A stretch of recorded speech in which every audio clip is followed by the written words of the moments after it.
Europe 1, La France bouge. Elisabeth Assayag. Que la montagne est belle. Comment peut-on s'imaginer?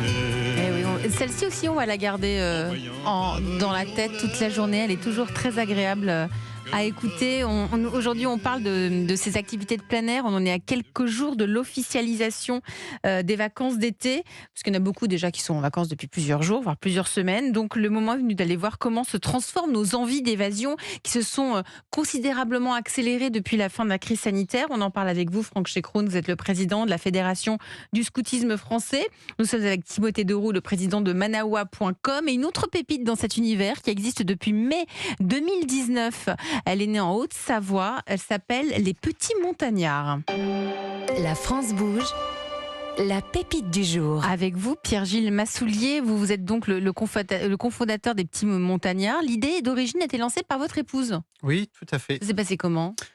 Pendant une randonnée, on discutait, on avait des différents projets en tête. Moi, j'avais envie de me lancer dans l'entrepreneuriat, mais sans idées bien précises, ou plutôt des idées fumantes. Et Nancy me dit, en fait, si tu veux te lancer, moi j'ai une idée, mais j'ai pas le courage de me lancer seul. Ça serait de proposer la location de tenues de ski pour enfants, d'où les Petits Montagnards. Et en fait, ça partait d'un postulat assez simple. Nous, on habite en Haute-Savoie et on va skier tous les week-ends. Et tous les ans, il fallait quand même changer les tenues de ski. Et à chaque fois qu'on avait des amis ou de la famille qui venaient, il fallait toujours prêter un pantalon, une veste, des gants. Et on s'est dit, en fait, si on le fait pour notre famille gratuitement, on peut peut-être le faire pour des inconnus en les faisant payer un petit peu. Et donc, c'est le cas. La start-up a été lancée. Le reste, vous allez nous le raconter. C'est quoi les Petits Montagnards ? Vous aussi, vous avez une minute. Vous êtes prêts ? Ouais. Allez, c'est parti. Donc lespetitsmontagnards.com, c'est une plateforme digitale de location de matériel outdoor qu'on a fondée en 2019 avec Nancy. On livre partout en France, donc on livre soit avant votre départ, soit directement à destination. Lespetitsmontagnards.com, en fait, c'est deux univers. On a l'univers hiver où on propose la location de tenues de ski et d'accessoires pour enfants comme pour adultes. Et on a notre offre été qui est sur la location de matériel de randonnée, de bivouac, de camping et de bikepacking. En fait, l'idée derrière tout ça, c'est de proposer une alternative qui est crédible à l'achat, qu'on soit sur du neuf ou sur de l'occasion.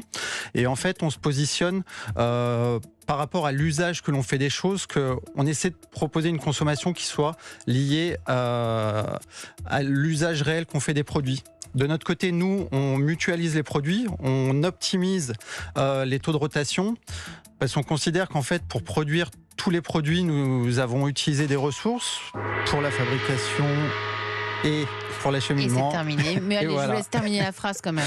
Et qu'en fait, on se dit, quitte à avoir utilisé ces ressources-là, autant que ça serve au plus grand monde. Donc, ça s'appelle les Petits Montagnards. Si moi, par exemple, j'ai du linge, je peux vous l'envoyer ? Non, on se fournit uniquement auprès de marques. Uniquement auprès de marques, des invendus, du surstock. C'est pas forcément. On fait le choix, en fait. On fait nos propres choix. Ça peut être du matériel de saison comme du matériel de saison précédente. Il n'y a pas de règle. Donc vous l'achetez ? Oui. Et ensuite, vous le louez. Tout à fait. Ça coûte combien ? Ça dépend. En règle générale, on essaie d'avoir un ratio entre le coût d'achat que vous auriez en magasin et le coût de location qui est entre x5, x10. C'est-à-dire qu'un produit qui coûterait 100 € à l'achat, par exemple, on va essayer de le proposer aux alentours des 10 €. Ah ouais, pour vous donner à peu près l'ordre de grandeur. Ça, comment fonctionnait cet hiver ? On a vu que c'était un hiver record en termes de fréquentation des stations de ski. Ça a marché comment cette année en 2023 ? Nous, ça a très bien marché. Voilà, ça fait du bien d'entendre ça. Vous acquiescez, Timothée Deroux ? Oui, nous, sur les vacances d'hiver, on a eu une croissance de 73% par rapport à l'année dernière en réservation d'activités. Ouais, donc voilà, tout ça est corroboré, tous ces chiffres se retrouvent. Vous aussi, c'est pareil. Nous, en fait, partant de pas grand-chose, on peut que progresser. Donc, c'est vrai qu'on ne connaît pas la crise. On progresse de saison en saison. On grossit aussi malgré tout à notre rythme. Ça veut dire qu'on n'a pas pour ambition d'être un Amazon ou un Decathlon. Ce qui est important pour nous, c'est vraiment la satisfaction de nos clients.